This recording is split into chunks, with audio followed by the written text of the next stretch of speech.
चारों तरफ सन्नाटा छा गया था और आसमान में चांद हल्की रोशनी फैला रहा था। गांव के मोड़ पर बनी समोसे वाले चाचा की छोटी सी दुकान के पास जाकर रुक जाती हैं। अरे ओ सीता बिटिया, गौरी, आज तुम दोनों इतनी चुप क्यों हो? और इतनी रात में इधर कैसे आना हो गया? तुम दोनों तो हमेशा हंसते हुए आती थीं, लेकिन आज चेहरे इतने उतरे हुए क्यों हैं? क्या बताए चाचा, आज हमारा दिल बहुत दुखी है। अरे बिटिया, ऐसी क्या बात हो गई? सब ठीक तो है ना? घर में कोई परेशानी तो नहीं? चाचा, सेठ जी ने हमें आज काम से निकाल दिया। क्या? अचानक कैसे निकाल दिया? तुम दोनों तो इतनी मेहनती हो, पूरे गांव में तुम्हारी मिसाल दी जाती है। बस चाचा, उन्होंने कहा कि अब गर्मी का मौसम आ गया है और उन्हें खेत पर काम करवाने की जरूरत नहीं है, इसलिए हमें कल से आने के लिए मना कर दिया। अब हमारे पास कोई काम नहीं है चाचा, समझ नहीं आ रहा घर कैसे चलेगा। हाय रे किस्मत, इस जालिम दुनिया में न जाने क्यों मुसीबतें भी सबसे पहले गरीबों के हिस्से में ही आती हैं। अमीरों को तो कोई फर्क ही नहीं पड़ता, लेकिन गरीब की छोटी सी परेशानी भी पहाड़ बन जाती है। चाचा रहने दीजिए, अब जो होना था हो गया, हमें तो बस आगे का रास्ता देखना है। चाचा, हमारे लिए 2 प्लेट समोसे लगा दीजिए, सुबह से कुछ भी नहीं खाया है, बहुत भूख लगी है। चाचा तुरंत कढ़ाई से गरम गरम समोसे निकालते हैं और प्लेट में रखते हुए कहते हैं। दोनों बहनें दुकान के पास रखी बेंच पर बैठ जाती हैं और धीरे धीरे समोसे खाने लगती हैं। बस बिटिया, तुम्हारे जैसे बच्चों की दुआ से ही ये दुकान चल रही है। अच्छा चाचा, अब हम चलते हैं, रात काफी हो गई है, हमें जल्दी घर पहुंचना होगा। किस रास्ते से जाओगी बिटिया? तालाब किनारे वाले रास्ते से जाएंगे चाचा, वही सबसे छोटा रास्ता है। ये सुनकर चाचा का चेहरा थोड़ा गंभीर हो जाता है। वो कहते हैं, अरे नहीं बिटिया, उस रास्ते से मत जाना, खासकर रात के समय तो बिल्कुल भी नहीं। क्यों चाचा, उस रास्ते में क्या हुआ? लोग कहते हैं कि रात के समय वहाँ कुछ अजीब अजीब आवाजें सुनाई देती हैं। कई लोगों ने वहाँ पर परछाइयाँ भी देखी हैं, इसलिए गांव के लोग रात में उस रास्ते से जाने से डरते हैं। अरे चाचा, आप भी ना, हमें क्या डरा रहे हो? हम गरीब लोगों को इन भूत प्रेतों से डर नहीं लगता। इतना कहकर दोनों बहनें समोसे वाले चाचा को नमस्ते करती हैं और तालाब किनारे वाले रास्ते की तरफ चल पड़ती हैं। अचानक दूर जंगल की तरफ से जोरदार शेर की दहाड़ सुनाई देती है। ये आवाज सुनते ही दोनों बहनें घबरा जाती हैं। इतने में झाड़ियों के पीछे से किसी के कदमों की आवाज आती है। तभी झाड़ियों से एक लड़की बाहर निकलती है। चांदनी में उसका चेहरा साफ दिखाई देता है। वो लड़की कहती है, डरो मत, मैं इंसान ही हूँ। अरे बहन, तुम्हारा बहुत बहुत शुक्रिया। अगर तुम अचानक सामने नहीं आती तो डर के मारे हमारी तो जान ही निकल जाती। सच में, अभी जो शेर की आवाज आई थी उससे हम दोनों बहुत डर गए थे। वैसे मेरा नाम चमेली है, लेकिन तुम दोनों इस सुनसान जंगल में क्या कर रही हो? पहले तुम बताओ, तुम इस शमशान जैसे जंगल में अकेली क्या कर रही हो? असल में मैं रास्ता भटक गई थी। मुझे इस इलाके का ठीक से पता नहीं है, इसलिए इधर उधर घूमते घूमते यहाँ आ गई। क्या बताए बहन, हम अपने घर जा रहे थे। पहले हम गांव के सेठ जी के खेत पर मजदूरी किया करते थे। हाँ, लेकिन आज सेठ जी ने हमें काम से निकाल दिया। अब हमारे पास कोई काम नहीं बचा है। अरे, काम से निकल गई तो क्या हुआ? तुम लोग अपना कोई छोटा मोटा काम क्यों नहीं शुरू कर लेती? लेकिन हमें आता ही क्या है, हम तो बस खेत में मजदूरी करना जानते हैं। देखो, ये बड़ा सा तालाब है ना, इसमें बहुत सारी मछलियां हैं। तुम लोग फिश फ्राई बनाकर बेचो, मछलियां मैं पकड़ कर दिया करूंगी। मुझे मछली पकड़ना बहुत अच्छी तरह आता है। तुम दोनों बस उन्हें साफ करके मसाले लगाकर तलना और बेच देना। दीदी, बात तो सही कह रही है ये। अगर हम फिश फ्राई बेचेंगे तो शायद हमारा काम चल सकता है। हाँ, ये तो अच्छा विचार है। हम अपना छोटा सा ठेला लगा सकते हैं। ठीक है बहन, कल से हम तुमसे मछलियाँ लेने आ जाएंगे। इतना कहकर दोनों बहनें चमेली को अलविदा कहती हैं और खुश मन से अपने घर की तरफ चल पड़ती हैं। अगली सुबह सूरज की हल्की हल्की किरणें गांव में फैलने लगती हैं। तालाब के किनारे ठंडी हवा चल रही होती है। चमेली जल्दी उठकर तालाब पर पहुंच जाती है। चमेली मछलियों की टोकरी गौरी को देते हुए कहती है, लो, ये सारी मछलियाँ ले जाओ। आज पहला दिन है, अच्छे से ठेला लगाना। मुझे पूरा भरोसा है तुम्हारा काम जरूर चलेगा। दोनों बहनें गांव के चौराहे पर अपना छोटा सा ठेला लगा लेती हैं। सीता मछलियों को साफ करके मसाले लगाती है और गरम तेल में तलने लगती है। उसी समय वहाँ से एक आदमी गुजर रहा होता है। अरे वाह, ये कैसी शानदार खुशबू आ रही है। लगता है यहाँ कहीं मछली फ्राई हो रही है। मछलियों की खुशबू तो बहुत ही शानदार है। ऐसी खुशबू तो मैंने पहले कभी नहीं सुनी। जरा एक प्लेट लगा कर दो। सीता जल्दी से गरम गरम मछली फ्राई करती है और प्लेट में सजाकर ग्राहक को दे देती है। ग्राहक जैसे ही पहला निवाला खाता है, उसकी आंखें हैरानी से बड़ी हो जाती हैं। अरे वाह, ये तो कमाल की मछली है। इतनी स्वादिष्ट मछली तो मैंने आज तक नहीं खाई। सच में साहब, आपको पसंद आई? पसंद आई?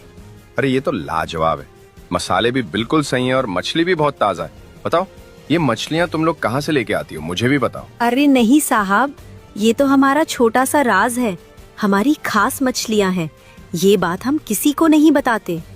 अच्छा, मतलब सीक्रेट रेसिपी है। ठीक है, अब समझ लो कि मैं तुम्हारा रेगुलर कस्टमर बन गया हूँ। मैं रोज यहाँ आकर मछली खाऊंगा। और सुनो, कुछ समय बाद मेरी बहन की शादी है। उस शादी में भी मछली फ्राई तुम ही लोगों से बनवाऊंगा। सच में साहब, ये तो हमारे लिए बहुत बड़ी बात होगी। लेकिन एक बात याद रखना, शादी में भी मछली यही वाली होनी चाहिए। ऐसा स्वाद कहीं और नहीं मिलना चाहिए। आप बिल्कुल चिंता मत कीजिए साहब, हम आपकी शादी में ऐसी मछली बनाएंगे कि सभी मेहमान खुश हो जाएंगे। इतना कहकर वो वहाँ से चला जाता है। धीरे धीरे सीता और गौरी की मछली फ्राई पूरे गांव में मशहूर हो जाती है। सुबह से लेकर शाम तक उनके ठेले के पास लोगों की लाइन लगी रहती है। एक दिन दोपहर के समय जब सीता कढ़ाई में मछली तल रही होती है और गौरी ग्राहकों को प्लेट दे रही होती, समोसे वाले चाचा वहाँ आ जाते हैं। अरे वाह बेटियों, आजकल तो पूरे गांव में तुम्हारी ही चर्चा हो रही है। हर कोई कह रहा है कि सीता और गौरी की मछली फ्राई सबसे स्वादिष्ट है। अरे चाचा, आप भी आ गए। आइए बैठिए, आज आपको भी हमारी मछली जरूर खिलाएंगे। लेकिन पहले मुझे ये तो बताओ कि तुम दोनों आखिर कैसी मछलियाँ बेच रही हो? जहाँ भी जाता हूँ बस तुम्हारी मछली की ही तारीफ सुनने को मिलती है। चाचा, हम दोनों तालाब किनारे की मछलियाँ बेच रहे हैं। वहाँ की मछलियाँ बहुत स्वादिष्ट होती हैं। तालाब किनारे से? लेकिन बेटियों, वहाँ तो मैंने कभी मछलियाँ नहीं देखी। क्या मतलब चाचा? मैं तो उस तालाब के पास सालों से जाता रहा हूँ। वहाँ तो बहुत कम मछलियाँ होती हैं और कई लोग तो कहते हैं कि अब वहाँ मछलियाँ रहती ही नहीं। ये सुनकर सीता और गौरी दोनों एक दूसरे की तरफ देखने लगती हैं। लेकिन चाचा, हमें तो रोज वहीं से मछलियाँ मिल जाती हैं। बेटी, मैं तुम्हें डराना नहीं चाहता, लेकिन तालाब के पास का इलाका थोड़ा अजीब माना जाता है। गांव के लोग वहां रात के समय जाने से बचते हैं। लोग कहते हैं कि उस जगह पर कई साल पहले कुछ अजीब घटनाएं हुई थीं, इसलिए गांव वाले उस जगह से दूर ही रहते हैं। लेकिन चाचा, हमें तो वहाँ कोई परेशानी नहीं हुई। मैं बस इतना कह रहा हूं कि तुम दोनों अपना ध्यान रखना, काम करो, मेहनत करो, लेकिन संभल कर। और हाँ, अब इतनी बातें हो गई। मुझे भी एक प्लेट मछली फ्राई खिला दो। आखिर पूरे गांव में जिसकी इतनी तारीफ हो रही है, उसे मैं कैसे छोड़ सकता हूँ। इतना कहकर समोसे वाले चाचा वहाँ से चले जाते हैं। अगले दिन शाम का समय था। आसमान में सूरज ढल रहा था और तालाब के किनारे हल्की ठंडी हवा चल रही थी। दोनों बहनें धीरे धीरे तालाब किनारे पहुँचती हैं और आवाज लगाती हैं। चमेली, ओ चमेली, कहाँ हो तुम? थोड़ी ही देर में झाड़ियों के पीछे से चमेली निकल कर आती है। अरे सीता, गौरी, तुम दोनों यहाँ? आज अचानक कैसे आना हुआ? बस चमेली, सोचा आज काम थोड़ा जल्दी खत्म हो गया तो अपनी सहेली से मिलाते हैं। हाँ, आखिर तुम हमारी सबसे अच्छी दोस्त हो। तुम्हारी वजह से ही तो हमारा काम चल पड़ा है। अरे दोस्ती में धन्यवाद कैसा, हम तीनों तो अब पक्की सहेलियां हैं। चमेली, तुम्हें पता है, अब तो हमारी मछली फ्राई पूरे गांव में मशहूर हो गई है। सच में? ये तो बहुत अच्छी बात है। मैंने कहा था ना कि तुम्हारा काम जरूर चलेगा। हाँ, रोज इतने ग्राहक आते हैं कि कभी कभी तो मछलियाँ कम पड़ जाती हैं। तीनों बातें करते करते हंस रही होती हैं। तभी अचानक चमेली उठती है और तालाब के बिल्कुल किनारे खड़ी हो जाती है। अरे चमेली, सावधान, किनारा फिसलन वाला है। चमेली सीधे तालाब के पानी में गिर जाती है। दोनों बहनें डर से एक दूसरे का हाथ पकड़ लेती हैं और तालाब के शांत पानी को घबराकर देखने लगती हैं। दीदी, अब हम क्या करें? चमेली तो कहीं दिखाई ही नहीं दे रही। अब मुझे पानी में कूदना ही पड़ेगा। वो हमारी सहेली है, हम उसे ऐसे नहीं जाने दे सकते। नहीं दीदी, अगर आप पानी में कूदेंगे तो आप भी डूब सकती हैं। ये बहुत गहरा तालाब है। कोई बात नहीं बहन, तू तो यही है ना, तू चिंता मत कर। मैं जल्दी ही चमेली को ढूंढकर वापस आ जाऊंगी। नहीं दीदी, अगर आप जा रही हो तो मैं भी आपके साथ चलूंगी। मैं आपको अकेले नहीं जाने दूंगी। ठीक है, अगर हम दोनों साथ रहेंगे तो शायद हमें चमेली जल्दी मिल जाए। दोनों बहनें एक दूसरे का हाथ मजबूती से पकड़ लेती हैं और अगले ही पल दोनों बहनें तालाब के पानी में कूद जाती हैं। पानी के अंदर चारों तरफ अंधेरा सा होता है। दोनों बहनें तैरते हुए नीचे की तरफ जाने लगती हैं। जैसे जैसे वे पास पहुंचती हैं, उनकी आंखें हैरानी से फैल जाती हैं। महल सोने की तरह चमक रहा होता है और उसके चारों तरफ रंग बिरंगी मछलियां तैर रही होती हैं। दीदी, ये कैसा महल है? मुझे तो कुछ समझ ही नहीं आ रहा। हाँ गौरी, ये सच में बहुत अजीब है। पानी के अंदर महल और हम आराम से सांस भी ले रहे हैं। दीदी, कहीं ये कोई जादुई जगह तो नहीं? दोनों महल के बड़े दरवाजे के सामने पहुंच जाती हैं। सीता और गौरी सावधानी से उस रहस्यमयी किले के अंदर प्रवेश करती हैं। अंदर का नजारा देखकर दोनों हैरान रह जाती हैं। थोड़ा आगे बढ़ते ही दोनों की नजर एक लोहे के बड़े पिंजरे पर पड़ती है। पिंजरे के अंदर उनकी सहेली चमेली बंद होती है। अरे वाह चमेली, देखो तो सही, तुम्हारी सहेलियां खुद चलकर यहां आ गईं।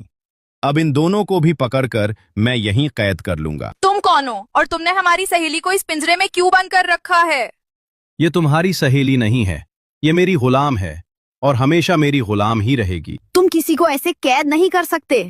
तुम्हें शायद पता नहीं है मैं कौन हूं। मैं इस जादुई किले का मालिक हूं। मैं चमेली को गांव में भेजता हूं ताकि वो तुम जैसी लड़कियों को यहां तक ले आए। फिर मैं उन्हें पकड़कर अपने काम में लगा देता हूं। अब तुम दोनों भी यहां से कभी बाहर नहीं जा सकोगी।